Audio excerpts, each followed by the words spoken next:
You are standing on Mercury right now.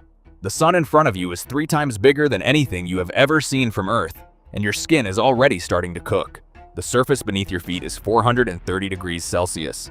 That is hot enough to melt lead, hot enough to melt zinc, hot enough to melt the solder inside your own phone. Your spacesuit was not designed for this. Nothing humans have ever built was designed for this. But here's the part that will really mess with you.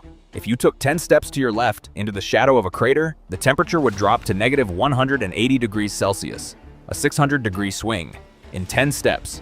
Mercury does not have an atmosphere to spread the heat around, so one side of you is melting, the other side is freezing. Your body cannot process a contradiction like that. Your blood vessels expand on one side and contract on the other. Your organs get confused signals, your brain shuts down, and you die on a planet that could not decide whether to burn you or freeze you. So it did both. But Mercury is a vacation compared to where you are going next. Venus looks beautiful from space. White swirling clouds, soft golden light, almost peaceful. But the moment you enter the atmosphere, that beauty becomes a death sentence. Those clouds are not water vapor, they are sulfuric acid.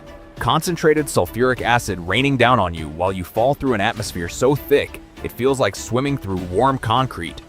The pressure on the surface of Venus is 92 times the pressure on Earth. That is the same pressure you would feel 900 meters deep in the ocean.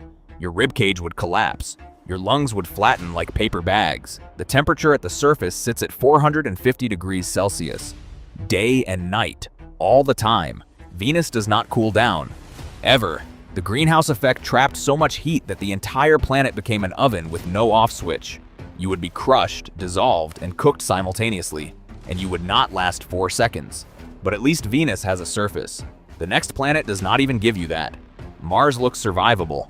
You have seen the movies, potato farms, red desert, Matt Damon figuring it out. But the real Mars would kill you before you even got hungry. The atmosphere on Mars is 1% as thick as Earth's.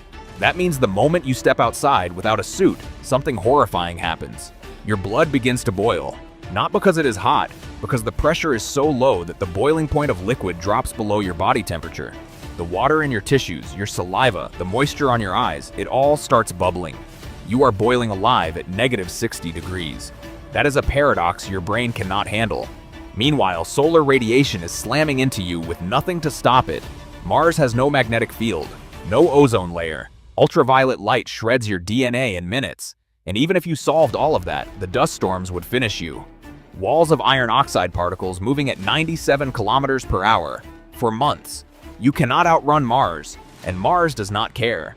Now forget everything you think you know about planets. Because Jupiter is not a planet. Jupiter is a machine built to kill anything that enters it. You cannot land on Jupiter. There is no surface. You just fall. And the deeper you fall, the worse it gets. The outer atmosphere hits you with radiation 2,000 times the lethal dose for a human. Your cells start dying before you even reach the clouds, but you keep falling. The wind grabs you at 539 kilometers per hour and throws you sideways. You tumble through clouds of ammonia ice, then clouds of ammonium hydrosulfide, then water ice. Each layer darker than the last. The temperature rises, the pressure builds. Somewhere around 2,000 kilometers deep, the hydrogen gas around you becomes so compressed it turns into liquid. You are now drowning in liquid hydrogen. But it gets worse. Deeper still, the pressure is so extreme that the liquid hydrogen becomes metallic, a shimmering, electrically conducting ocean of liquid metal. The temperature here exceeds 20,000 degrees, hotter than the surface of the sun, and at the very center, the core temperature may reach 36,000 degrees Celsius.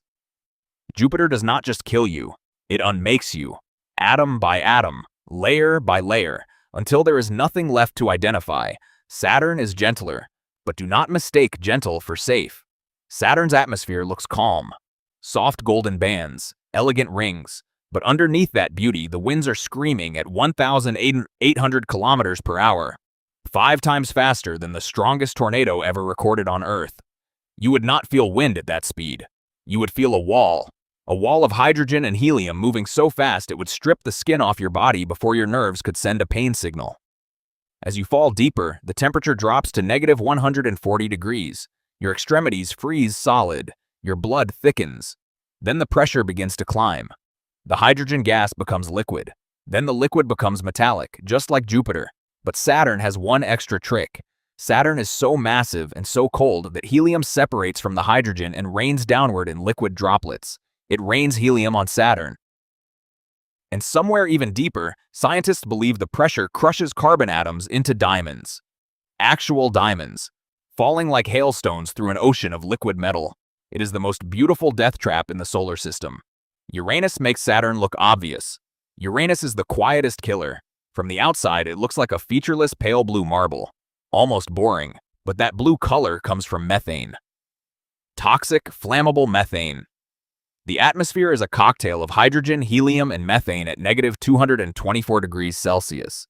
That makes Uranus the coldest planet in the solar system. Colder than Neptune. Even though Neptune is farther from the sun, nobody fully understands why. And deep inside Uranus, the conditions become almost fictional. The pressure reaches millions of atmospheres. At those pressures, the methane molecules are ripped apart. Carbon atoms are squeezed together so tightly they crystallize into diamonds. Diamond rain, falling through an ocean of water, ammonia, and methane ice at thousands of degrees. You would be frozen, poisoned, crushed, and turned into a diamond simultaneously. Uranus is quiet, but its silence hides the most violent interior in the solar system. And then there is Neptune, the final stop, the edge of the known world. Neptune is Uranus's twin on the outside, same blue methane haze, same toxic atmosphere, but Neptune has something Uranus does not. The fastest winds in the solar system, 2,100 kilometers per hour. That is 1.5 times the speed of sound. Supersonic wind. You cannot hear it coming because it arrives before the sound does. These winds would tear you apart so fast your body would be atomized before your brain registered any sensation. No pain, no awareness, just instant disintegration. And at the core, 7,000 degrees Celsius, hotter than the surface of the sun, with the same diamond rain as Uranus, falling endlessly through a planet that humanity may never fully reach. You started this journey standing on Mercury with the sun burning your face. You have now traveled 4.5 billion kilometers to the edge of the solar system. 7 planets tried to kill you. Every single one succeeded. Each one found a different way. Crushing, burning, freezing, dissolving, boiling, shredding, atomizing. And the thing that should terrify you the most is not how hostile these worlds are. It is how impossibly, absurdly, unbelievably lucky you are to be standing on the one planet that decided to let you live.